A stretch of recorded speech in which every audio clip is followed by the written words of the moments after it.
이끄는 삶에 대해서 전반적인 윤곽을 말씀드렸고, 이제 어제부터는 사실 우리를 찾아가는 거예요. 우리가 신앙생활을 하다 보면, 오랫동안 신앙생활 하다 보면요, 타성해져요. 타성. 그래서 나중에는 자기 주관에 빠집니다. 자기 주관. 이 자기 주관에 빠진다는 것은 뭐냐면 스스로 자기를 합리화하는 거예요. 합리화. 자기 합리화. 그러면 우리는 나중에 내가 누군가에 대해서 잘 몰라요. 그러니까 신앙생활을 오래 할수록 그렇습니다. 타성, 그 매너리즘에 빠지게 되면요, 우리의 예배도 타성해졌고 기도도 타성해졌고, 그러니까 신앙생활 자체가 타성해져 가지고 새로운 것이 없는 거예요. 그래서 이번 40일 동안에 우리가 하려고 하는 시도가 뭐냐면 객관성입니다. 객관성. 객관적으로 우리를 드러내는 거예요. 그래서 내가 누군가를 다시 찾는 겁니다. 이거를 객관적인 객관적으로 나를 바라보는 그런 시도를 우리가 하는 거예요. 그래서 털어버릴 것은 과감하게 털어버려야 됩니다. 아닌 것은 아닌 거예요. 우리를 이렇게 자꾸 합리화하다 보면 우리는요, 나도 모르는 가운데 나중에 그냥 엉뚱한 길로 가는 거예요. 괜찮아. 이 정도는 괜찮아. 이렇게 합리화하면 안 되거든요. 그게 자기 주관적 신앙이다 그러는 거예요. 그래서 제가 늘 강조를 하잖아요. 우리가 신앙생활을 할 때 너무 자기 주관적인 체험에 빠져버리면 나중에 성경에서 벗어나요. 이단들이 왜 생기느냐? 자기 주관에 빠져서 자기 주관적 체험. 그래서 우리의 신앙은 언제나 객관적인 기준이 뭐예요? 말씀입니다. 우리가 별 경험을 다 해도 우리가 사실은 말씀으로 가야지 그게 객관성인 거예요. 그 말씀의 기준, 객관적 기준이 말씀입니다. 우리가 뭐 별걸 다 경험해도 그것은 나의 주관적인 체험이에요. 나의 주관적인 체험이 쓸데없다. 그것은 아닙니다. 객관적 성경을 뒷받침해 주는 게 주관적인 체험인데, 근데 주관적인 체험이 우선순위에 가게 되면 이건 분명히 잘못돼요. 그래서 이단들이 그래서 나오는 것이고 신비주의가 그래서 나오는 것이다. 그래서 우리의 신앙을 언제나 이렇게 객관적으로 바라봐야 돼. 무엇보다 중요한 것이 나를 객관적으로 바라봐야 됩니다. 다른 사람들에 대해서는 관용하세요. 그냥 괜찮아. 저 정도야 인간이니까 실수할 수 있지. 그러나 나에 대해서는 아주 강한 회초리를 대야 돼요. 그래야 우리의 신앙생활이 바로 될 수가 있는 것이고 우리가 끝까지 잘할 수 있는 것이다. 아멘. 그러니까 우리는 거꾸로 살아가요. 다른 사람들은 굉장히 정확하게 그냥 잣대를 대는데 자기에 대해서는 굉장히 너무 관용하는 거예요. 그래서 이번 40일 특별 새벽 기도를 통해서 우리는 객관적으로 나를 바라보는 그런 눈이 열리기를 바랍니다. 오늘은 우리는 우연의 산물이 아니다. 내용 정리 1번부터 쭉 읽어가면서 설명을 합니다. 7번까지 쭉 읽을게요. 1번, 부모님이 우리라는 생명을 만들기 줄봅시다. 이전부터 하나님은 우리를 하나님의 마음속에 품으셨고 또한 우리의 존재를 제일 먼저 생각하기 시작하셨다. 이제 시간을 절약하기 위해서 성경을 써놨어요. 시편 138편 8절에 그 뒤 읽습니다. 여호와께서 시작. 여호와께서 내게 관계된 것을 완전케 하실지라. 이게 이제 하나님의 계획인데요. 우리를 조성하기도 전에 하나님께서 우리에 대한 계획을 가지셨다. 그래서 거기 보면 완전케 하실지라. 그 말은 온전케 하신다. 그런 뜻이죠. 그러니까 하나님께서 우리를 이 세상에 지으시기 전에 우리를 향한 하나님의 정확한 완벽한 계획을 가지셨다는 거예요. 그러니까 하나님의 계획이 이미 우리가 이 땅에 태어나기 전에 수립되었고, 그 계획에 의해서 그 시간에 하나님의 정한 장소에서 정한 가정에서 정한 모습으로 우리를 태어나게 하셨다. 그러니까 그 하나님의 계획은 실수가 없어서요. 완벽한 계획에 의해서 하나님이 우리를 계획하신 것이다. 완벽한 계획으로 우리를 또 지금도 운행하고 계신다. 그러니까 우리 인생은 우리 이 인생 여정 가운데서 만나는 사람이나 일어나는 일들이나 그 뒤에 말씀드리겠지만 우리가 어디서 사는 것까지 우리의 이런 모습까지 결단코 우연이 아니라는 거예요. 다 하나님의 정확한 계획에 의해서 지금 움직여지고 있는 것이다. 2번입니다. 하나님은 굉장히 중요한 말씀이죠. 하나님은 우리의 신체의 가장 작은 부분까지도 선택하여 만드셨고, 인종, 피부색, 머리, 그리고 우리가 갖고 있는 모든 특징들을 숙고하여 만드시고 하나님이 원하시는 모습 그대로 우리를 창조하셨다. 시편 139편 15절입니다. 우리 잠깐 한번 성경을 펴보겠습니다. 거기 있긴 하지만 성경을 좀 핍시다. 139편 전후를 우리가 좀 읽어야 되니까요. 한번 펴놓고 시편 139편입니다. 16절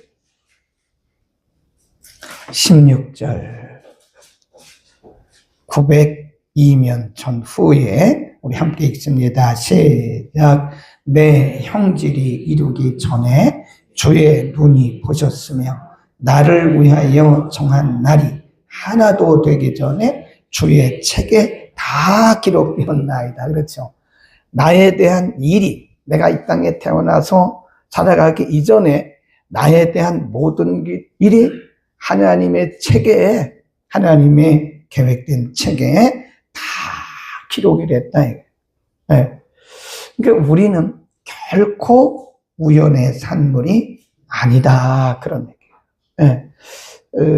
나에 대한, 우리 자신에 대한, 우리 각 사람에 대한 하나님의 계획이 이 땅에 우리가 태어나기도 전에 다 세워졌고 그 책에 기록이 됐다. 아멘. 그러니까 우리는 이런 하나님의 계획을 절대적으로 믿고 신뢰한다면요, 우리가 낙심할 것도 없고 우리가 급할 것도 없고 그냥 하나님만 바라보고 가는 거예요. 네. 우리가 살아가는 모든 일들이 어떤 것도 지금 우연으로 일어나는 것이 없는, 드러내는 거잖아요. 그 다음 4번, 우리의 태어날 것, 우리의 태어날 것, 거주할 곳, 장소죠. 계획해 놓으셨습니다. 하나님께서는 한 사람으로부터 세계 모든 인류를 만들어 땅 위에 살게 하셨습니다. 그리고 그들이 살 시대, 지역, 경계, 우리의 어떤 삶의 부분도 합당한 이유의 목적이 있다는 것이죠. 그러니까 우리가 이런 모습으로 태어난 것도 그분이 정하신 거예요. 네, 피부색, 우리가 사는 곳, 우리의 신체적인 아주 작은 부분까지도 하나님은 다 미리 정해 놓으셨다. 우리의 어머니의 태에 우리의 모습이 형성되기도 전에, 그리고 사도행전 17장에 보면 하나님께서 거주의 한계를 정하셨다 그랬어요. 네.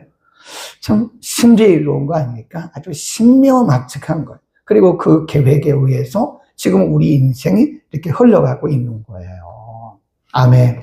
우리 인생 가운데 그 어느 것도 우연이 없고 그 어느 것도 이유와 목적이 없이 존재한 것이 없다. 그런 말씀이고요. 5번, 하나님은 시작. 하나님은 어떤 일도 우연히 하지 않으시고 절대 실수하지 않으신다. 거기다 줄 봅시다. 하나님은 절대 실수하지 않는다. 하나님의 그 계획대로 우리 인생을 끌어가시는데 하나님은 실수하시는 분이 아니잖아요. 그 계획대로 이루어갔습니다. 하나님의 창조하신 모든 것에는 이유가 있습니다. 그가 땅에 기반을 마련하기 훨씬 이전에 그는 우리를 계획하셨고 우리를 그의 사랑의 대상으로 정해 놓으셨습니다. 6번, 하나님이 세상을 창조하신 이유가 우리들 때문입니다. 7번으로 갑니다. 있습니다. 시작. 생물과학이나 우주 그리고 전체가 의미와 이유가 있는 전체로 특별히 설계된 것입니다. 그 이사야서 45장 18절에 보면 여호와는 하늘을 창조하신 하나님이시며 땅도 조성하시고 견고케 하시되 헛되이, 그런 말씀이 있어요. 헛되이, 그 말은 의미 없이 창조하지 아니하시고 사람으로 거하게 하신 것이다 그랬습니다. 네, 특별히 설계된 것이다. 네, 조금 이따 그 부분이 무엇인가를 말씀드리고요.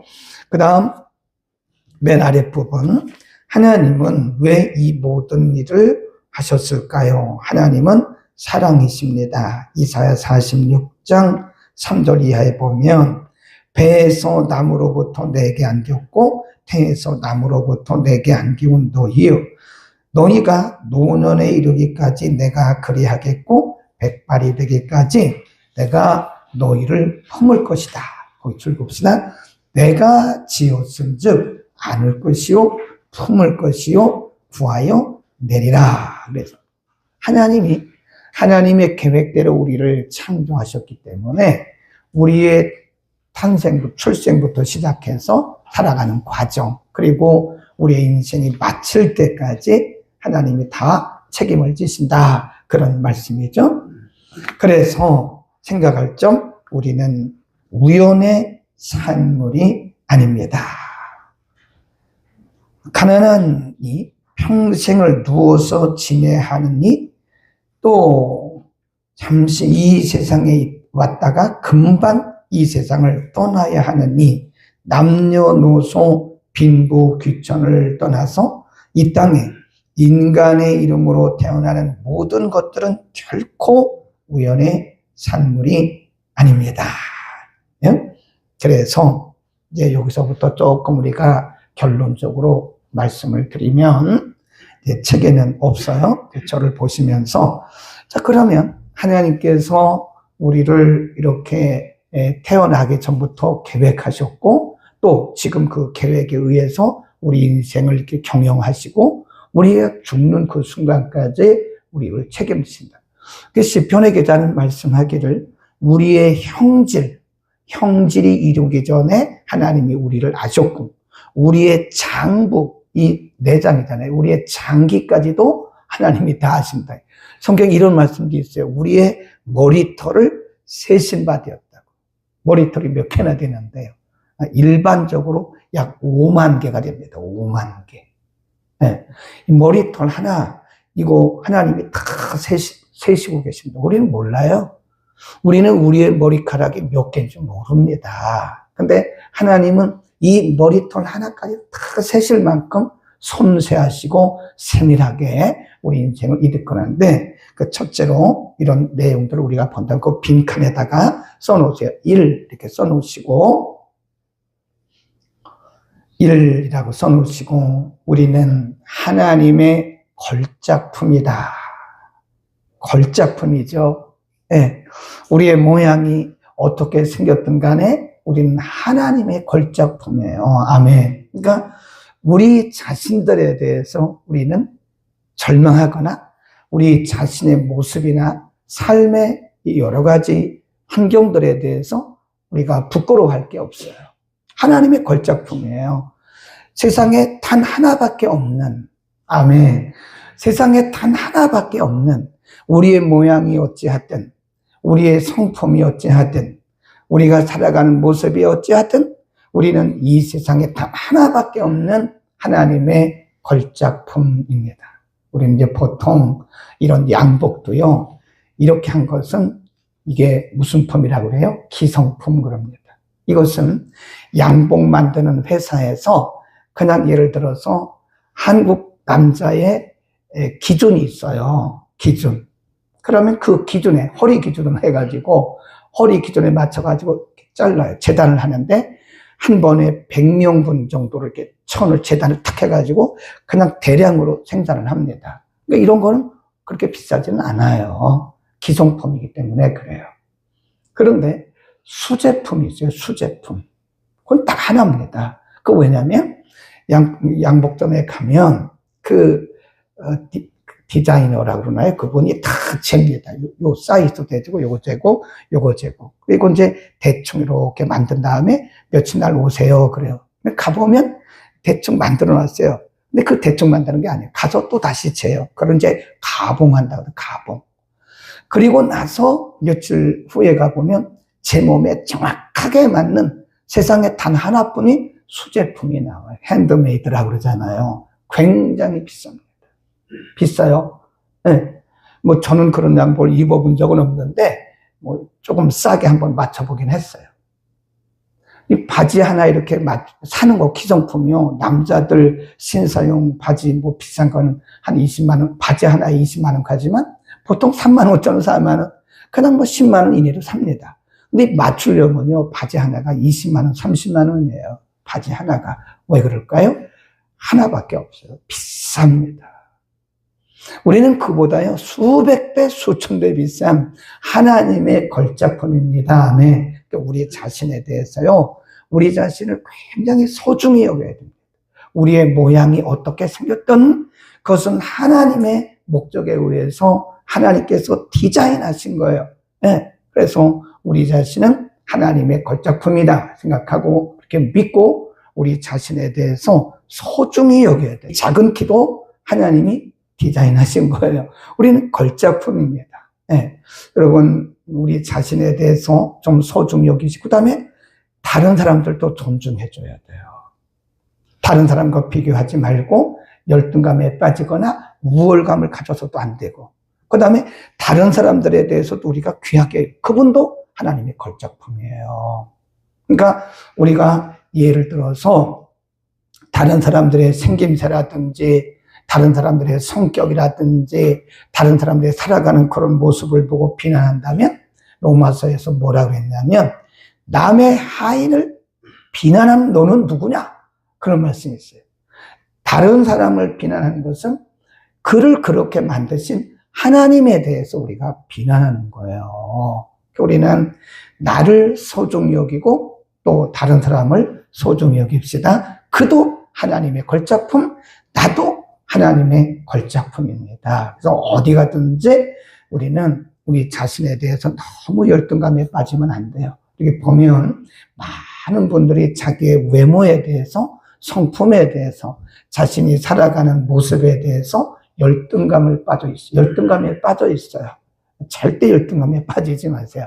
나는 하나님께서 하나님의 형상대로 만들되 하나님의 특별히 디자인한 그 하나님의 계획에 의해서 만들어진 하나님의 걸작품입니다. 그렇다고 너무 교만은 하지 마시고요. 겸손하되 당당하십시오. 나는 하나님의 걸작품이다. 그리고 두 번째, 첫 번째는 나는 하나님의 걸작품임을 우리가 믿고 나 자신을 귀하게 여기라, 그런 말씀이었고요. 두 번째는 우리 자신을 개발해야 돼요. 개발이란 말은 하나님께서 우리에게 넣어주신 특별한 것들이 있어요. 하나님이 우리를 이렇게 만드실 때는 이 세상에서 그냥 먹고 마시고 입고 그렇게 오라고 우리를 그렇게 만드신 것은 아니에요. 우리가 이 땅에 살아가는 것은 항상 그 목적이 분명합니다. 뭐죠? 하나님을 영화롭게, 또 아래로는 사람을 유익하고 행복하게 하는 거예요. 우리가 이 땅에 살아가는 목적은 언제나 분명합니다. 위로 하나님을 영화롭게 하고 아래로 사람들을 행복하게 할 거예요.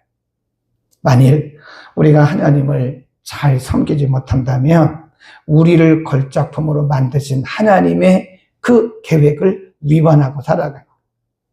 우리가 만일 사람들에게 상처를 주고 사람들을 불행하게 하고 사람들을 그렇게 낙심하게 한다면 우리는 우리를 만드신 하나님의 계획으로부터 빗나가고 있는 거예요. 우리가 오늘 하루를 살아도 우리의 목적은 하나님을 기쁘게, 하나님을 영화롭게 해드리는 거예요. 나로 인해서 하나님이 영광을 받으셔야 되고, 나로 인해서 사람들이 기뻐해야 돼요.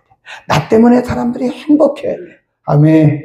그것이 우리 인생의 삶의 목적입니다.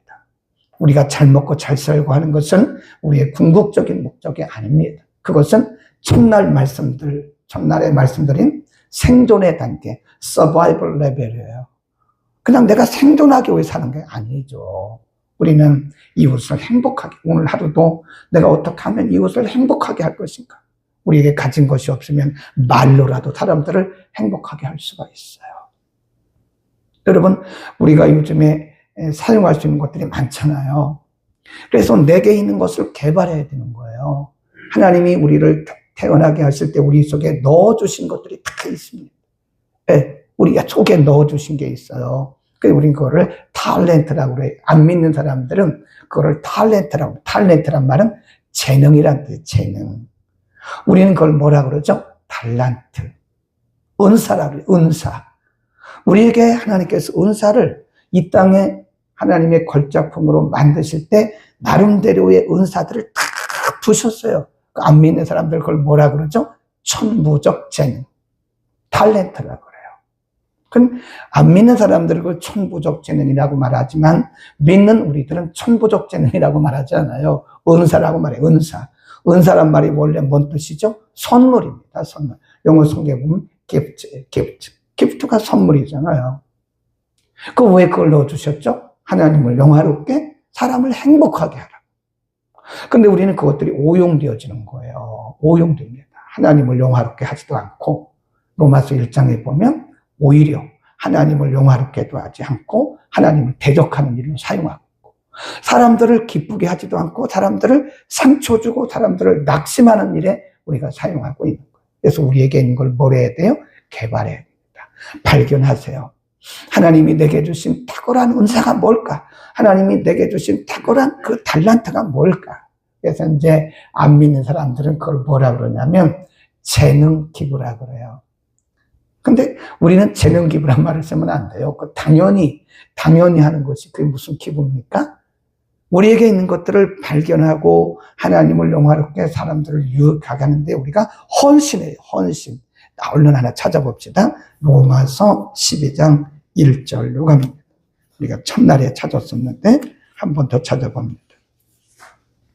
로마서 12장 1절 256면입니다. 로마서 12장 1절 2절 시작. 그러므로 형제들아 내가 하나님의 모든 자비하심으로 너희를 권하노니 너희를 하나님이 기뻐하시는 거룩한 산제사로 드리라. 이는 너희의 드릴 영적 예배니라. 너희는 이 세대를 본받지 말고 오직 마음을 새롭게 함으로 변화를 받아 하나님의 선하시고 기뻐하시고 온전하신 뜻이 무엇인지 분별하도록 해라. 그렇잖아요. 분별하도록. 영적인 예배. 그게 영적인 예배는 거예요.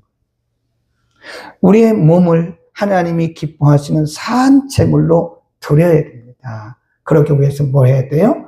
발견하고 개발해야 됩니다. 은사 개발이라 그러잖아요. 근데 어떤 분들은 이렇게 보면요.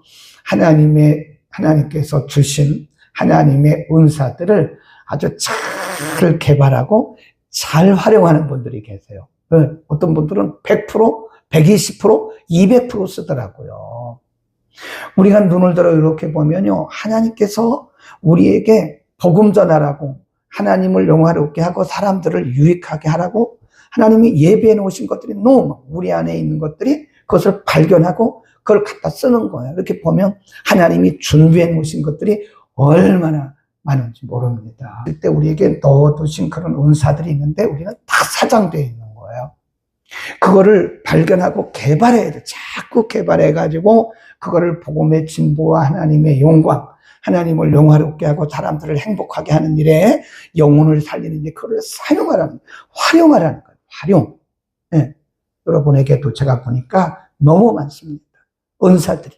하나님이 여러분 안에 넣어주신 은사들이 너무 많은데 그것들이 다 묻혀있는, 한 달란트 받은 사람처럼 그거를 이렇게 보자기에 싸가지고 땅에 묻어두고 열매가 없는 겁니다. 개발하시기를 바랍니다. 우리에게 있는 것들 어떻게, 우리가 남은 인생을 어떻게 하나님을 영화롭게 하고 사람을 유익하게 하는 일에 이것을 개발할 것인가를 우리는 잘 점검하고 그거를 100% 활용해야 돼요. 100%. 아멘. 옛날에 학교에서 초등학교 다닐 때 선생님이 이런 얘기를 해주셨어요. 어떤 사람들은, 여러분 퇴 아시냐? 퇴. 쌀 퇴는 퇴. 네모진 거 있잖아요. 그 10대가 한 마리예요. 10마리 한 가마입니다. 그게 네모진 거 있어요. 거기다 쌀을 이렇게 대는데 퇴로 배워가지고 어떤 사람은 말로 쓰인다고. 옛날에 초등학교 다닐 때 선생님이 그런 얘기를 해주셨어요. 그때 무슨 얘기인지 몰랐어요. 그 선생님이 말씀하기를 어떤 사람들은 이 퇴로 배운다. 이 퇴로. 조금 배웠는데 실질적으로 그가 드러내는 결과를 보면 말 10배 정도의 10배 정도의 결과가 나타난다는 거예요. 그런데 어떤 사람은 큰 거, 말 있잖아요. 말 타는 말 말고 이렇게 동그랗게 돼가지고 한 말, 두 말 하는 게 있어요. 그 말로 배워가지고 뭘로 쓰인대요? 퇴로 쓰인대요. 근데 가만히 보니까 그때 선생님이 하신 말씀이 그 성경에 있는 거예요. 가만히 보니까 성경적인 거예요. 어떤 사람은 하나님이 한 달란트밖에 안 주셨어요. 은사를 하나밖에 안 주셨는데 이거를 발견하고 개발하고 10배 이상의 결과물을 내는 거예요. 근데 어떤 사람은 하나님이 달란트를 많이 10개의 달란트를 주셨는데 그중에 하나도 못 쓰는 거예요. 겨우 하나 쓸까 말까 하더라고요. 우리 인생이 얼마 남지 않았어요. 우리는 하나님의 걸작품들이에요. 하나님이 우리를 우연히 이렇게 만드는 게 아니에요. 키가 작은 것도 그분이 그렇게 하신 것이고 절대 어디 가서 열등감에 빠지거나 기죽지 마세요. 나는 하나님의 걸작품이다. 내가 어쨌든 내가 어디가 안 좋든 그것은 하나님이 만드신 바니까 전혀 기죽을 것도 없고 당당하고 담대하되 우리에게 있는 은사를 잘 개발해서 우리는 우리의 남은 생애를 하나님을 영화롭게 하고 사람을 행복하게 하자고. 아멘. 오늘도 그렇게 합시다. 어떻게 하면 내게 있는 걸 쓸까? 다른 사람과 비교하지 마세요. 절대 비교하지 마세요. 그 순간부터 우리는 불행해집니다. 나는 나예요. 나는 납니다. 난 세상에서 단 하나밖에 없는 걸작품이에요. 아멘. 기도하겠습니다. 걸어가신 우리 아버지, 우리가 이 땅에 태어난 것도, 우리가 이 세상에서 한국 땅에 사는 것도, 이 지역에 살아가는 것도, 우리 공동체원들과 함께 살아가는 것도 모두가 다 우연이 아니라 실수 없이 우리를 창조하시고 계획하신 하나님의 계획 안에서 살고 있음을 믿습니다. 우리가 오랫동안 세상을 살다 보면 또 우리가 오랫동안 신앙생활을 하다 보면 우리가 너무 주관적인 모습으로 주관적인 부분을 가지고 삶으로써 우리 자신을 잃어버리고 때로는 다 성에 젖어서 그냥 그렇게 묻어 살 때가 많았음을 고백합니다. 오늘 말씀을 통해서 우리는 그렇게 살 것이 아니라 우리 자신을 객관적으로 바라보고 우리가 얼마나 소중한 하나님의 걸작품인가를 발견하게 하소서. 우리의 모습이 어찌하든 감사하며 기뻐하며 하나님 우리에게 주신 은사들을 잘 발견하고 개발해서 우리로는 하나님을 영화롭게 하고 아래로는 사람들을 행복하게 하는 일에 우리의 남은 생애가 쓰임받기를 원합니다. 하나님, 행여나 우리가 지금까지 기죽어 살았거나 혹은 열등감에 빠져 있다면 열등감과 기죽은 의기소침으로부터 우리를 해방하시고 이제부터는 하나님의 걸작품으로 당당하게 그러면서도 겸손하게 하나님을 섬기게 하옵소서. 하나님이 우리에게 주신 은사들이 결코 사장되어 가지 않게 하옵소서. 잘 발견하고 개발해서 이 땅에 하나님의 나라를 확장케 하옵소서. 하나님 눈을 열어 보게 하옵소서. 하나님 귀를 열어 듣게 하옵소서. 오늘도 주신 말씀 기억하고 우리의 삶의 현장으로 나아가 하나님을 영화롭게 사람들을 유익하게 하는 우리의 생애 되게 하옵소서. 예수 그리스도의 이름으로 기도드립니다. 아멘.